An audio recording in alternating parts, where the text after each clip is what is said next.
fundraisers, I'm Don Lego. It's time to buckle up once again for a new episode of Raise Nation, the one and only podcast made to inspire fundraisers like you to continue making impact in our communities, building better tomorrows, and exchanging ideas. So whether you're a trailblazer or seasoned pro, you'll pick up the trends that transform your fundraising. And together, we'll dive into lively conversations and chat with industry-leading fundraisers and thought leaders to explore hot-button issues and innovative ideas. So stay with us for the next 30 minutes while we inspire you to embrace the future of fundraising. All right, let's get going. This is a very special episode.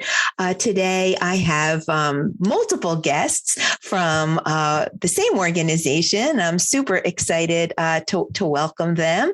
I'm going to let them each introduce themselves, but we are speaking today to Milestones. It's an autism awareness, which I like to say autism acceptance organization. They impact individuals on the autism spectrum, helping individuals achieve their maximum potential. We all in life want to be the best version of ourselves, and that should be, it should transcend into the, neurodiverse community as well. So we're recording this. Is why it's so special is that we are recording this in April, and this month it's Autism Awareness Month. And again, I don't know, I'd like to change that A word out to maybe acceptance or action, because we should at this point be aware, but now it's time to be a little bit more embracing of a neurodiverse community. But let me stop there and have all of my guests introduce themselves. How about we start with you, Ilana? Hi, thank you for having us. I'm Ilana Hofferskov. I'm the co-founder and executive director of Milestones Autism Resources. Very happy to be here. Thank you. How about you? Christa, can we get to learn a little bit more about you? Hi, I'm Christa Mellis. I am the training coordinator at Milestones. Well, thank you for being here. And last but certainly not least, Carly, it's so great to have you with us today. Tell us a little bit about yourself. Absolutely. My name is Carly Millis-Jalowick. I am the education assistant at Milestones, which is just fancy term for conference assistant. We have a wonderful conference. Hopefully we'll get to talk about it a little bit this half hour. And I'm also an autistic self-advocate. I received my diagnosis at age 30. So I have a lot to say about adult diagnosis of autism. Well, we want to hear everything that you have to say, because I think in some states that when a diagnosis is coming that late, that puts you a little bit at a disadvantage to get some of the support that you need and deserve. Have you found that that's the case? I'm someone for sure, definitely. There's overall just a lack of, first off, a lack of information, definitely a lack of providers. I'm someone that's fortunate in that I don't need a ton of supports from external providers. That being said, I think that's part of why adult diagnosis can happen so late, is that a lot of times you're able to manage things yourself well enough that you don't need to turn to external supports. But there is definitely, an absolute lack of providers, support, solutions, all that kind of stuff, since there's so much focus on the childhood aspect of autism. But, at some point, autistic children do grow up and they do need those supports. And, hopefully through a lot of the work that we do both at Milestones and just in greater communities, we can expand that to better represent the autistic adult population. Wow. Very eloquently said. Thank you so much for that. Ilana, why do you think that is? Why is there, what happens after 21 or with adult diagnosis that it's just such it feels like it drops off a cliff almost. And why do we think that is? I think that for autism, it's something that affects every person differently. And for those individuals where it's clear they need more support, and you see that at a younger age, I think over time, professionals and parents and the autistic individuals themselves have begun to recognize that they need some support, or they need things done in a different way. They learn a little bit differently. And I think that Carly's really sharing what happens as an adult in general for autism, that as all of that support that was given to children somehow, even as our own kids, I'm a parent of an autistic adult, all those supports that were helpful in childhood actually need to somewhat continue through adulthood. We all need different supports. We all develop for ourselves supports. I need my phone. I need my calendar. I need those reminders. Well, when I was 5, I might have needed some reminders. At 50, I need some reminders. So I think that in general, for some reason, our society hasn't recognized that our as we grow into adulthood, we need different types of supports. So often there is that drop off for those kids who have been supported, who have had those individual education plans, and then there's a cutoff from high school. And so we all, as a community, need to recognize those supports may need to continue. I think for adults who haven't received the diagnosis, Carly certainly could speak to this and personal experience. You may have been struggling with things, but didn't have a name or a label for it. And I think it's very interesting to hear, Carly, you talk about, having a recognition and awareness. Oh, this is why this is difficult, and it's okay that I do it differently, right? I mean, I'd love to hear you talk a bit about that, Carly. Yeah, I think one of the things, so I'll just give a little brief synopsis of kind of a bit of my journey and my diagnosis. So I've always known that I was different, and I've struggled with a lot of things that were much more internal related. And I think that a lot of the reasons, to allude to what Ilana said, if you're a child and, we see this a lot, especially in boys, young boys. And so that's also not only adult diagnosis in terms of being behind for diagnosing adults, but also females and people of color. If you look at a lot of the stereotypes of young adult or young autistic boys, it's much more external behavior that you're aware of, whereas females, it's much more internalized. So a lot of my struggles were internal and they weren't bothering anyone else. So therefore, why would you get me support if you don't know that I'm struggling? And also, if I am struggling with things that you might not understand or be familiar with, for instance, sensory issues, tags in my shirts or lines on my socks, and you can't relate or understand, those might be big things for me. I might bring them up as struggles and they might be dismissed because, there's no understanding of that. But the point being, I've always struggled and I've always known I was different. I've been in therapy for 15 years. I have, all sorts of different letters of diagnoses after my name, OCD and depression and anxiety and all that good stuff. But there was always this piece missing. And for me, I ended up self-discovering that it was autism after actually suspecting it in my dad. And interestingly, I reached out to Milestones before I ever worked there. They have a wonderful help desk, wonderful services that they can, and I reached out and I said, hey, I'm looking for somebody to recommend somebody that can diagnose adult females, because the adult female presentation, female especially, can look very different. And they had literally one name for me, which is a testament to just, the lack of providers and support that exists for recognizing adult autism. And I'm very lucky, in fact, that I did receive my diagnosis. I am in support groups with plenty of other women who have just completely given up on that process entirely because they're dismissed as, oh, you have friends. Oh, you make eye contact. Oh, here's all these outdated things that, we have not as providers learned to recognize are outdated. And so I am extremely lucky that I was even able to get a diagnosis. And for me, it was this very cathartic, relieving, exciting thing to finally have some context for the things that I struggled with for a long time. And, every autistic person deals with these things very differently, but I think that some of the universal experiences are definitely just relief and having this answer and having this context is just huge. Definitely some sadness and resentment and bittersweet of, realizing that I lived 30 years without help and support that I might have been able to get had it been caught early. But I'm just super excited to see these sorts of conversations and transformations to be able to hopefully help girls that, are like me, now getting the support that they need a lot earlier. So that's kind of a little bit of what I went through, and also alludes to a lot of the problems we have with adult and female diagnoses. Yeah. Wow. That's very powerful because, we celebrate, Autism Awareness Month every year. But autism is a 365-day challenge. So it really should be, I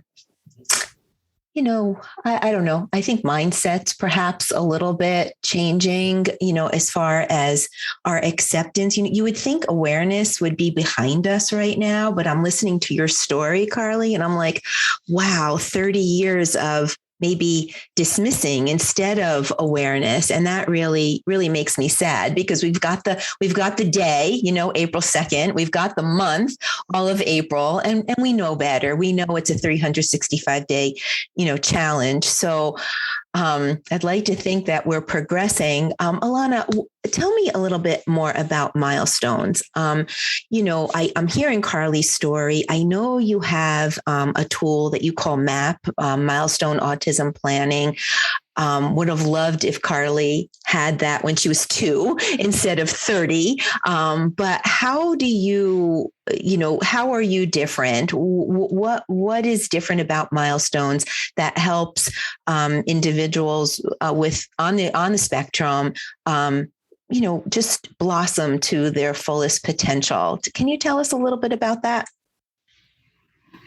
Thank you. I love this opportunity because I came to this as a parent. My daughter was diagnosed before the age of 2, and she is 27. And so for me, it was at a time, it's interesting because to hear each barrier for people, I can appreciate that because at the time, people were not sure how to direct me in terms of education, in terms of resources, in terms of what are strategies to help her learn. I knew she was very bright. I knew she was great at problem solving, but she wasn't picking up language and skills like our son, who was only 15 months older. And I needed a community. I needed a place for education. I needed a place for support as a parent. And I needed a place where I could explore and help my daughter to reach her own significant milestones in life and to be her best self, as you described. And together with Mia Buchwald-Gellis, we co-founded Milestones for this purpose. We wanted a place, a community where people felt safe, where they could trust information. We wanted a place where people could call for guidance and receive the information that was coming from social workers, from parents who had traveled the same pathway, based on experience and evidence to show that these strategies were helpful and supportive for the families and for the autistic individuals. And that's Milestones. Milestones is here for every part of the community, whether you are an autistic person, whether you're an educator or a doctor, you're looking for resources or information. And I think what is unique about Milestones, a couple of things. One is that we're a neutral space in the sense that we're not promoting a particular program for you. You come to us because we can connect you to the resources, and our staff has done the legwork. We've done the research for you to find what's the best match for you. The other thing that's unique about Milestones is a couple of things. One is that we're focused on people's potential. We recognize that everyone comes with their own skills and their own areas of challenge. That's neurotypical people, that's neurodiverse people. And so we see as a community that everyone has something to give and everyone has something where they need to have things given to them. So we're interdependent, that idea.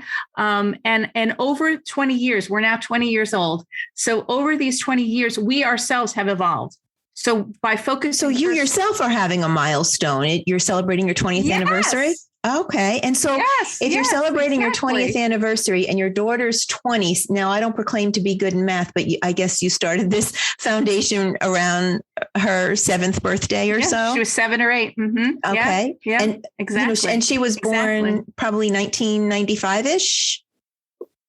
94. Mm-hmm. 94. Okay. See, I wasn't good at math. Yep. I knew that. No, you're good. You're good. Our first conference was in 2003. So this year is our 20th conference. Wow. Well, congratulations on that. I find it interesting because, we're not talking about, things from, the 20s or the 30s, the 40s, we're talking about we're talking about people that are, young and the future. And yet we're still trying to become accepting of a neurodiverse community. It's a little frustrating. I have to share. So I don't know, maybe Christa or Carly, you can help me. Like, we talk so much about diversity in our world, right? But neurodiversity needs to get some momentum going here. What's it going to take? Where are we with accepting, neurodiverse, people standing next to us, to the right of us, at a ball game, at a concert, in the mall? Like, when do we get there? Where are we? What's it going to take? Neurodiversity is still a relatively new concept. Like, the term itself was coined in 1998 by Judy Singer, a sociologist, an autistic sociologist from Australia. So, it's still a relatively new term, but it's gotten a lot of momentum in the past 20 years. But, we know a lot about diversity related to race and sexuality and gender, but we still don't really think about diversity and disability or neurological diversity as much. So, we're still kind of growing our understanding of that. So, Ilana, Carly, specifically, if you don't mind me putting you on the spot, what would you like to tell the community, the world, to be a little bit more patient, kind, understanding, accepting of neurodiverse populations? What can we do to catapult that forward? Absolutely. I think that one of the things that's important to recognize with neurodiversity is that it's always been there. And I think that what's nice is that with the advent of things like social media, or with the advent of, people like Ilana's child, or people like myself, who were children and now have grown up and have abilities to speak on our experiences, we're starting to be able to have a voice in a way that we maybe didn't before. So I'd like to just say, first off, like, neurodiversity has always been there, but it hasn't been recognized because a lot of the people that were experiencing neurodiversity either A, did not have a voice in the conversation, or B, didn't recognize that the way that their brain worked was a matter of neurodiversity. So I think that it's important to say that a lot of the concepts of neurodiversity are just, hey, I'm wired a little bit different. My brain behaves a little bit differently. And it's, it's nothing that's a negative. It's just a natural variant in human development. And recognizing that different doesn't equal bad, and that we need different kinds of supports. One of the things that I talk about a lot is that for me, the things that might be easy for a neurotypical person are difficult, and the things that are difficult for a neurotypical person are very easy for me. Let's all just all, rely on each other's strengths and build each other's, for maybe their weaknesses, if I should use that term, and kind of live in harmony. Right. But go ahead. I'm sorry. I didn't mean to interrupt you. No, you're fine. I think a lot of it is just, we're so used to thinking of humans in this sort of like monolithic way that all people behave and think and value the same kinds of things. And the more that we recognize not just the autistic experience, but, in the experience of different people in general, we can kind of see that it's a lot more varied. And, the things that are important to the neurotypical population that end up being a lot of our traditional social views. A lot of the things that shape our society were shaped by neurotypical people because they fill the majority, but that doesn't make them the correct way to do it. And so just honoring that different people's ways are important to them, and that there's reasons that people behave or prefer or, speak a certain way. And just instead of trying to change people to meet these standards that are arbitrary in and of themselves, we recognize that, everybody has their way of doing things and it's not right or wrong. And I think one of the things Ilana talked about with interdependence and that you alluded to, Dawn, of just, some people are good at some things and not other things. And then we try to work with each other to support those things so that instead of trying to make me good at the things I'm not good at, let me do the things I am good at. You take over the things I'm not good at, and we can work much better as a society than trying to make all of us good at the same things. Yeah. Because there's a lot of different ice cream flavors. Not everybody likes just vanilla, right? Ilana, how do you think we can get to a more neurodiverse acceptance community? What's it going to take? Because we do have the situation that there's a population of autistic individuals who are nonverbal and don't necessarily have their voice to share their experiences or to express, what's going on. And might be catapulting their behaviors, right?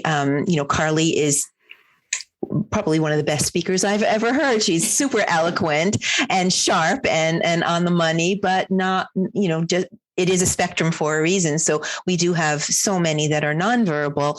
How do we just get to a more accepting community?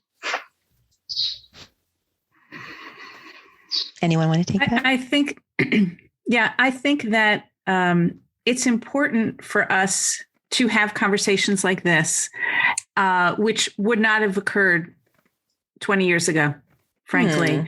I think that what's been happening for Milestones, what's been happening across the autism community is expanding our table and having the people who are actually affected talk. So I don't want to talk too long because I don't want to be the one who's sharing the information. But one thing I want to say is, for me as a parent, one of the most profound moments was at Milestones conference, which is coming up in June, being in workshop settings, listening to keynotes who are autistic, who could share their own internal workings, as Carly referenced, that my daughter couldn't share with me. She can talk about things, but not in the same way that Carly is. And hearing about some of the sensory issues that I didn't understand, and a lot of things began to make sense for me. So I think the more we can actually hear from people who are affected, the greater we're all going to learn. And the fact that we all can recognize we all receive a variety of accommodations, neurotypical and neurodiverse. We are all receiving them. The question is, why do some people get more than others? And that's the question of the hour in terms of diversity, equity, and inclusion. This is what we're all talking about. This is another area of diversity, equity, and inclusion. And as employers, as community members, as family members, we all should take a step back and just recognize whatever's for me is not for everybody else. And I think that that's one of the greatest things that we can do as a community. And it's something that Milestones is committed to through the conference and through the tool you referred to, the Milestones autism planning tool. It's a place for people can learn information and hear about the variety of ways we can be supporting each other.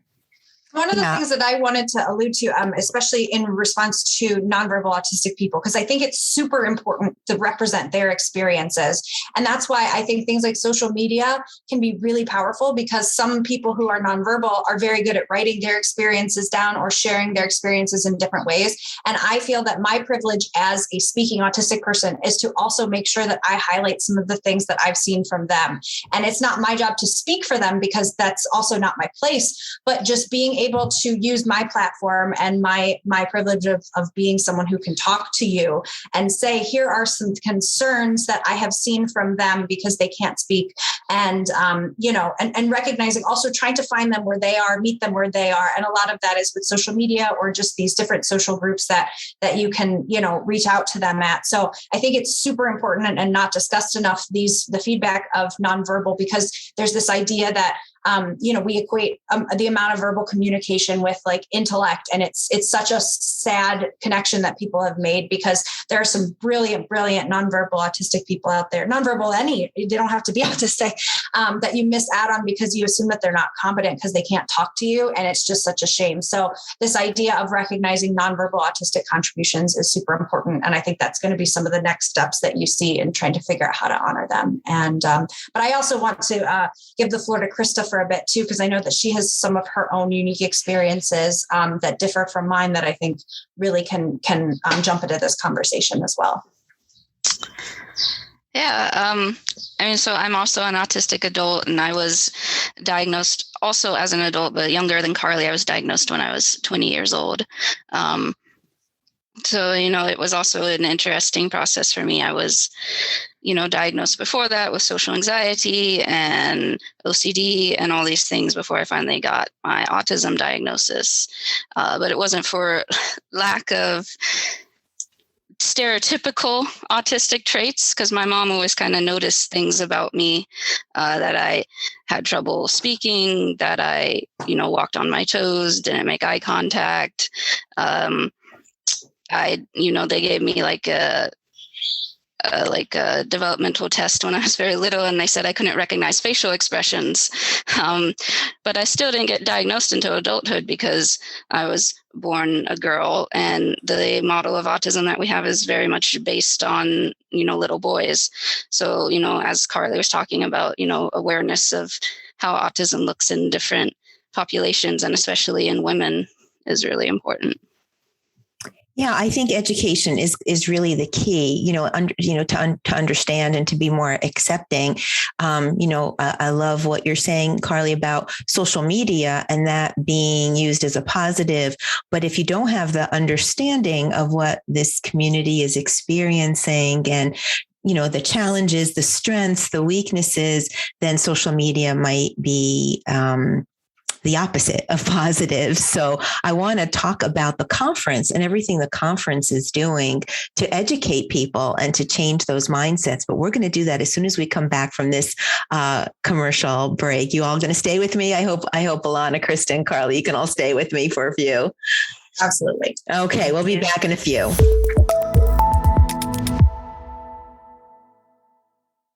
Hey there, fearless fundraisers. Do you want to raise more faster? We have the solution.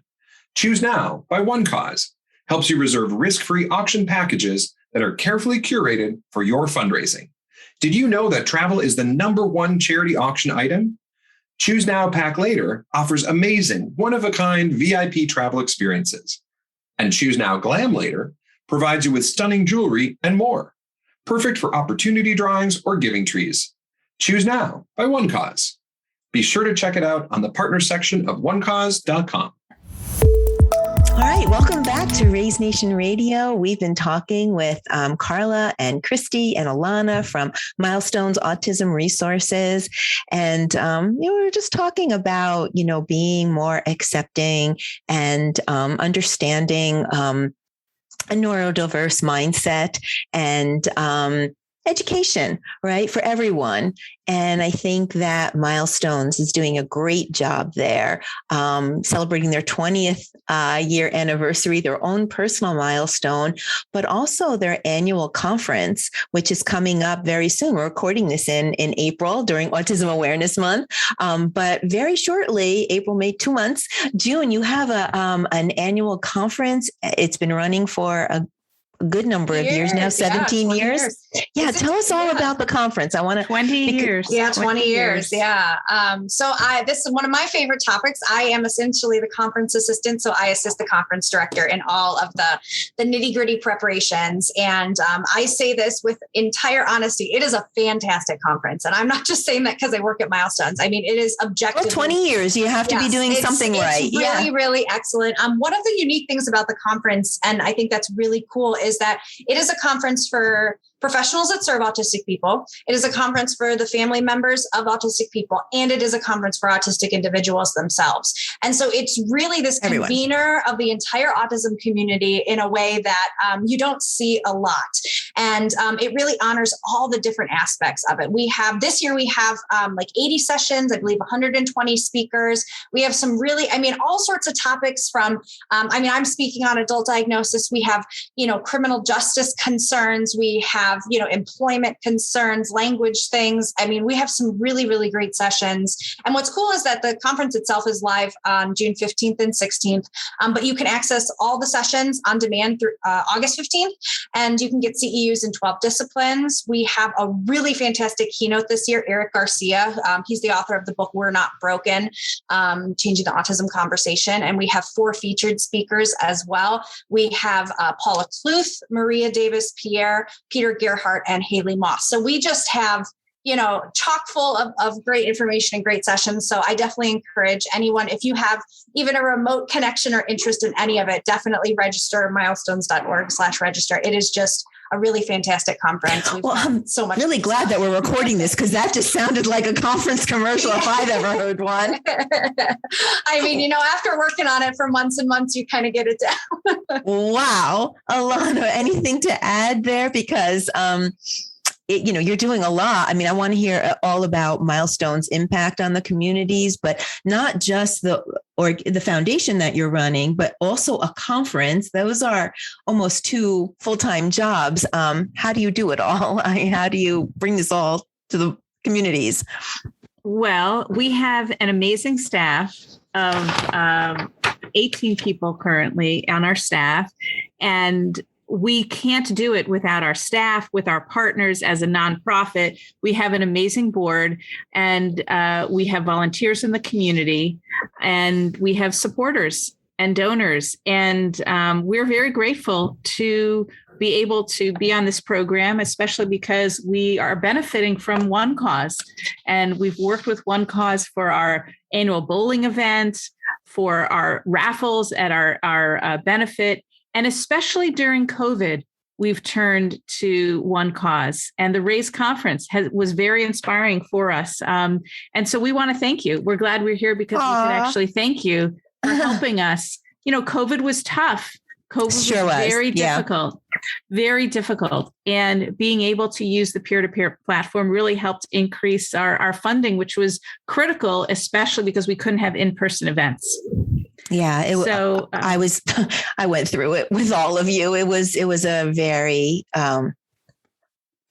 daunting time for sure. And, we didn't always have all the answers, but by gosh, right from our CEO, we knew we had to, just figure it out one way or the other, whatever that meant. So it was very nice of you, to say that. But I mentioned running a foundation and a conference for that very reason, because we have One Cause, the software company, but we also have the RAISE conference, which you were so kind to mention, coming up in September. And I know those are tall efforts.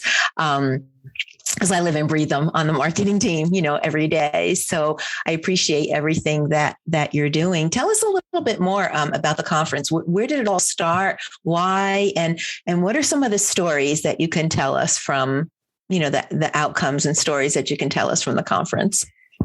The conference started from our need to be able to learn within a community. We didn't have something like this in Northeast Ohio, and Milestones Conference continues to be special in that way. It's grown to be a national conference. As Carly was mentioning, with 80 sessions, there's something for everyone, and 12 different disciplines, professional disciplines that people can earn their professional development, from education to psychology, to adult providers. There's something really for everyone to be able to take away from.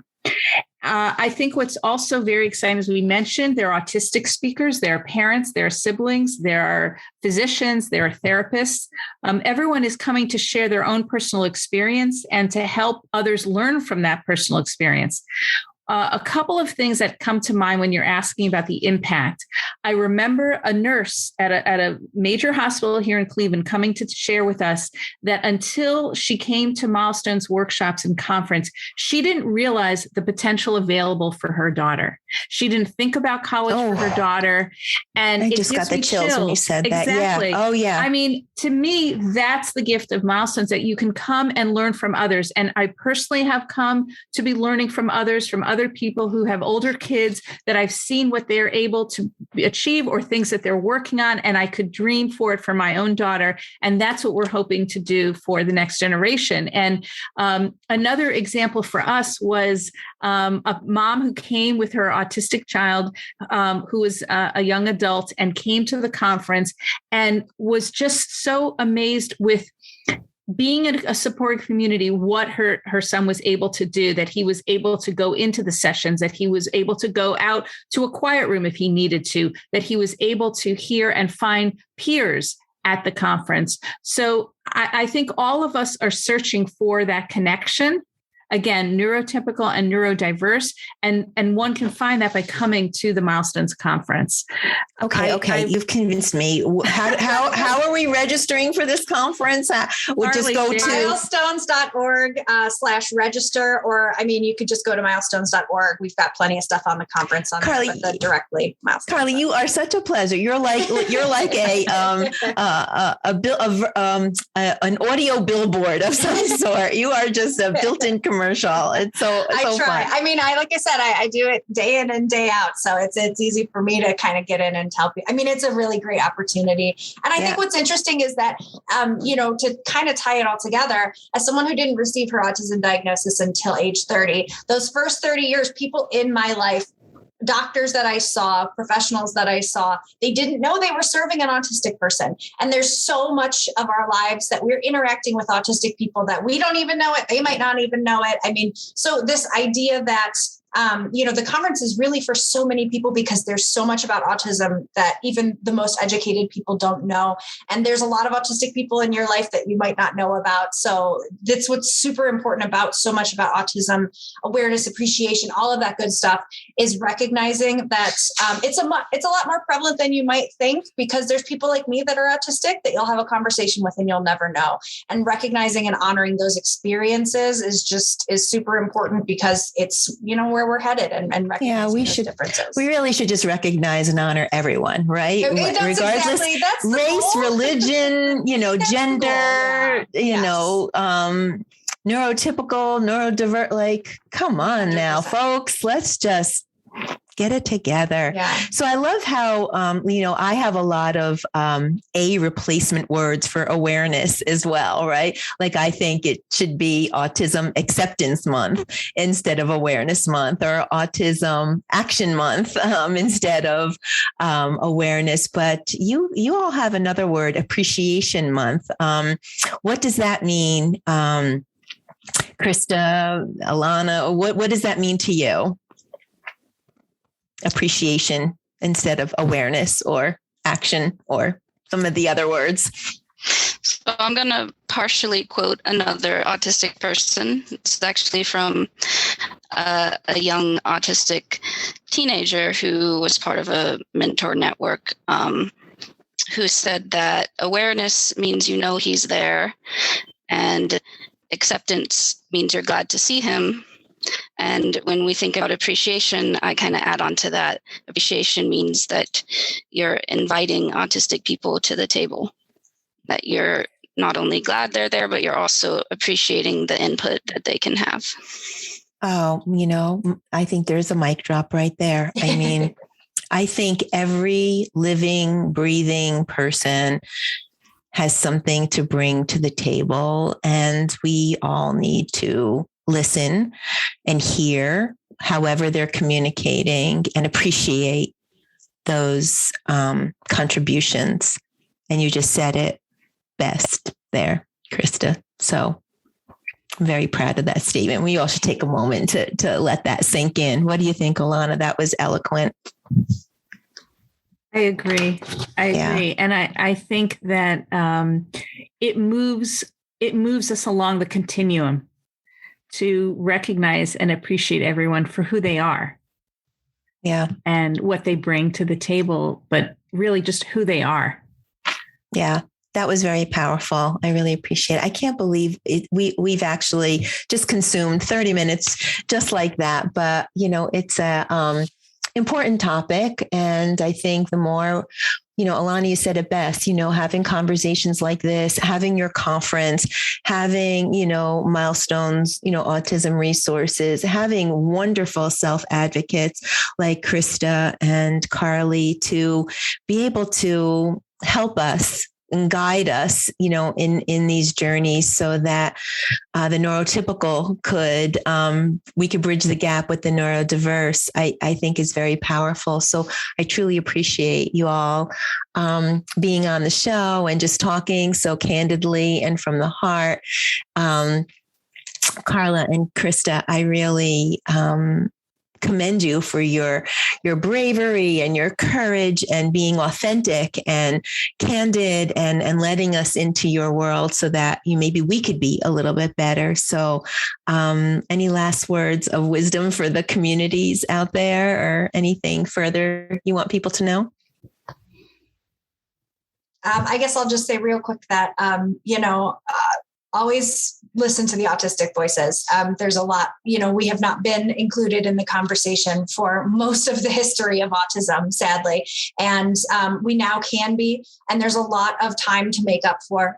So the more that you can listen to autistic voices, the more that you can center autistic voices in your own organization and your own efforts, the better outcome you're going to get because, the reality is that you don't know what it's like to be autistic unless you're autistic. And so the more that you can just honor those who experience it and elevate their voices or lack thereof, if they're nonverbal, the better that you are going to be able to connect with and highlight that community. Beautiful. Couple more words from you, Christa. I think, recognizing autistic adults and listening to them because we were all once autistic children. So you can still focus on the needs of children and make sure they grow up to have better experiences than maybe we did. But adults, we were all there once. So we have good advice and perspective to give. Well, thank you for that. And Ilana, to you, congratulations on everything that you're doing at Milestones, plural, Autism Resources, your conference, and how you're bettering tomorrows and impacting the communities. Just thank you so much because, it's because of you that we're able to embrace and accept a neurodiverse, population. It's because of people like you. So we applaud you and thank you for what you're doing every day. Anything more from you that you want to share with the community? I just want to thank you so much for the opportunity, for the partnership, and for giving us an opportunity now to share and talk. Milestones is changing because of Carly and Christa and because of the expansion of our worldview to include neurodiversity. We're better for it. And I think by hearing the conversation, I'm hoping that people are learning as well. We can only do the best we can with the information we have. And by expanding the circle, we're gaining so much more information. So I want to thank you. Well, thank you. Really heartfelt thanks. This has been a very enlightening and wonderful and inspiring conversation. But Fearless Fundraisers, that's about all we have time for today. Thank you for listening. Thank you for hearing the voice of Carly and Christa and, of course, Milestones Autism Resources. We hope you enjoyed today's Raise Nation topic and your daily dose of fundraising inspiration. Tune in for a new episode release every Thursday at 12:30 p.m. Eastern Time. That's Thursdays, 12:30 p.m. Eastern Time. But in the meantime, be sure to listen to all the episodes on Raise Nation Radio. Follow your favorite channel. We're everywhere so that you can get the notifications about our new guests. Fundraisers, as you heard, are doing amazing things to build better tomorrows for our communities. Stories are just awe-inspiring. You won't want to miss a single episode. I'd like to thank our sponsor, One Cause, for making this episode possible. One Cause is driving the future of fundraising with easy-to-use software solutions that help nonprofits connect with donors. Be sure to check them out at onecause.com and visit the resource tab on the homepage for a broad catalog of ebooks, blogs, and infographics that you'll find very helpful. A huge shout out once again to Carly, Christa, Ilana, and Milestones Autism Resources for sharing a very expert and authentic and educational voice. Ladies, thank you so much for being with us today. Happy to be a part of it. Thank you. Well, I enjoyed our conversation. It was heartwarming. To all of our fearless fundraisers out there, thank you for what you do every day. But for now, it's a wrap. Until next time, I'm Dawn Lego, and this is Raise Nation Radio. Stay fearless out there.